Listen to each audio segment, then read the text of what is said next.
July 20th, 1969.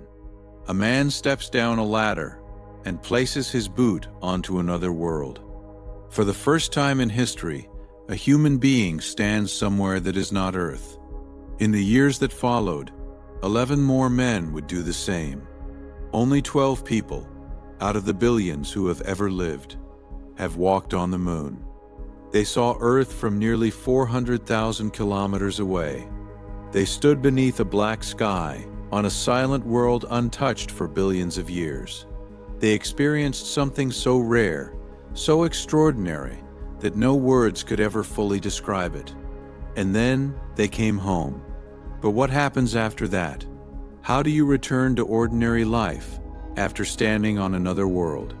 How do you go back to grocery stores, traffic, meetings, and everyday routines after seeing Earth hanging in the darkness? Half a century later, most of the Moonwalkers are gone, and the men who returned were never quite the same.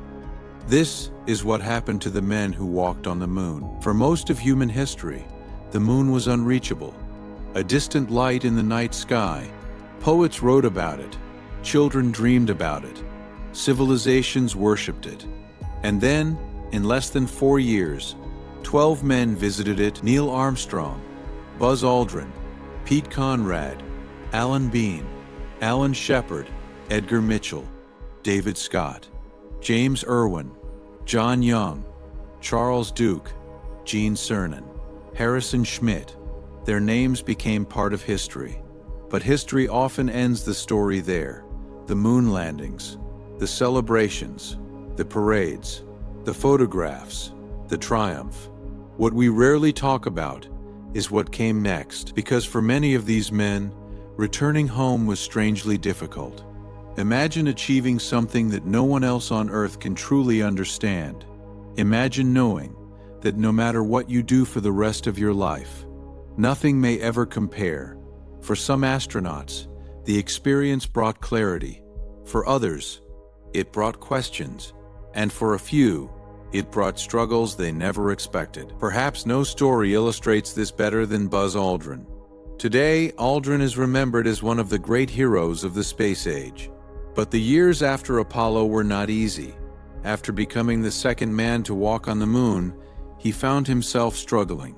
Depression, alcoholism, a loss of direction. He later admitted that returning to normal life was deeply difficult. How could it not be? At 39 years old, he had already achieved one of humanity's greatest accomplishments. Where do you go from there? For years, Aldrin fought personal battles away from the cameras, but eventually, he rebuilt himself. He became an advocate for space exploration, a speaker, a writer, a symbol of resilience. Even into his later years, he never stopped dreaming about humanity's future among the stars. Then there was Charles Duke, the youngest of the Moonwalkers, a man full of energy and enthusiasm.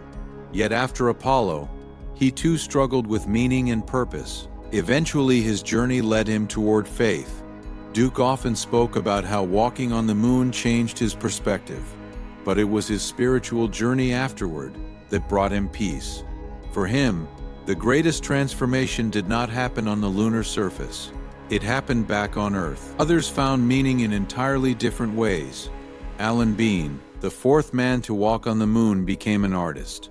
And perhaps, no one captured the emotional side of Apollo better than he did.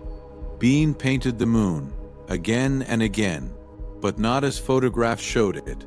He painted it as it felt. The colors, the memories, the emotions. Sometimes, he even mixed lunar mission dust into his canvases, because he knew something no one else could fully understand. The moon was not merely a place, it was an experience, a memory, a feeling. And he wanted to share that feeling with the world. Edgar Mitchell's path was perhaps even more unusual. As he returned from the moon, looking out at Earth from deep space, he experienced something profound, a sense of connection, a feeling that everything was somehow linked. The experience affected him deeply. For the rest of his life, Mitchell explored questions of consciousness, human potential, and the mysteries of existence itself. Some people agreed with his ideas, others did not.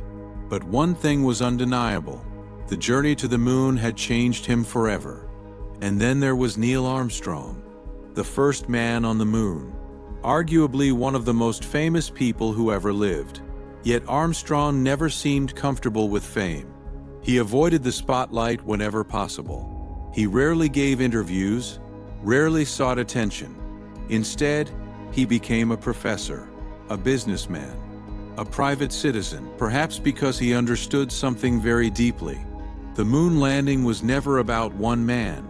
It was about thousands: engineers, technicians, scientists, mission controllers. Armstrong spent much of his life reminding people of that.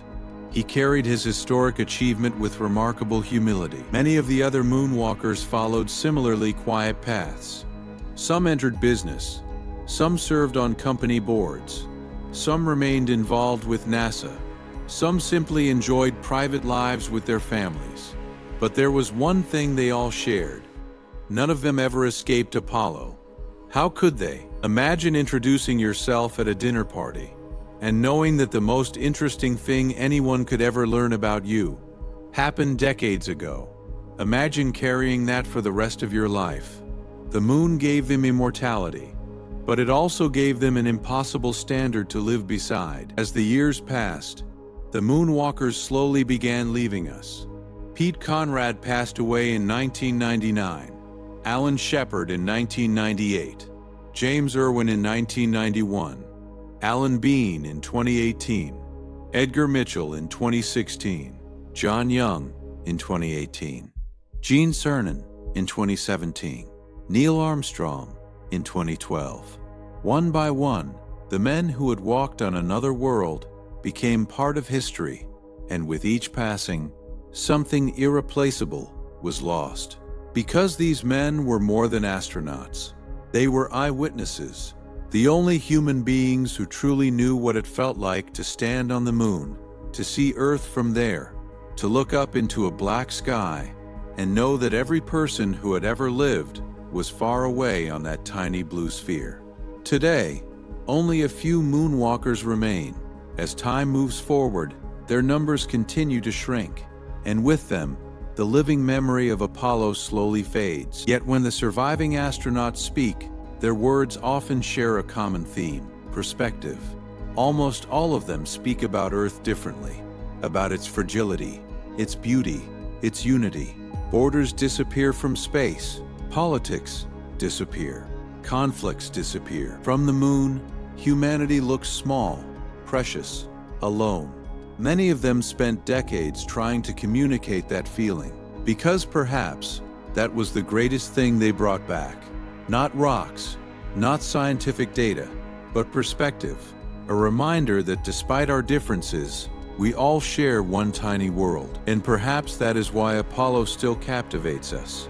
Because it was never only about reaching the moon, it was about discovering something about ourselves, about what human beings are capable of, about what happens when courage, ingenuity, and hope come together. The 12 men who walked on the moon became legends, but they were also fathers, husbands, teachers, artists, pilots, ordinary people who happened to experience something extraordinary. And like all of us, they grew older, they faced struggles, they searched for meaning, they lost friends, they reflected on their lives. The moon did not make them less human. If anything, it made them more so, because after witnessing one of the greatest achievements in history, they returned home and continued living, quietly, imperfectly, humanly. Today, more than 50 years have passed since humanity last walked on the moon. Entire generations have been born since then.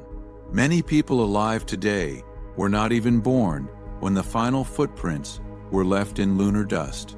And yet, those footprints are still there, undisturbed, waiting. The men who made them are slowly leaving us, but their legacy remains in museums, in photographs, in stories, and in the dreams of every child who has ever looked up at the moon and wondered, what if?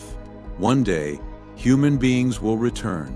New astronauts will step onto the lunar surface. New footprints will appear beside the old ones. And when that day comes, they will be walking in the footsteps of 12 men who changed history forever.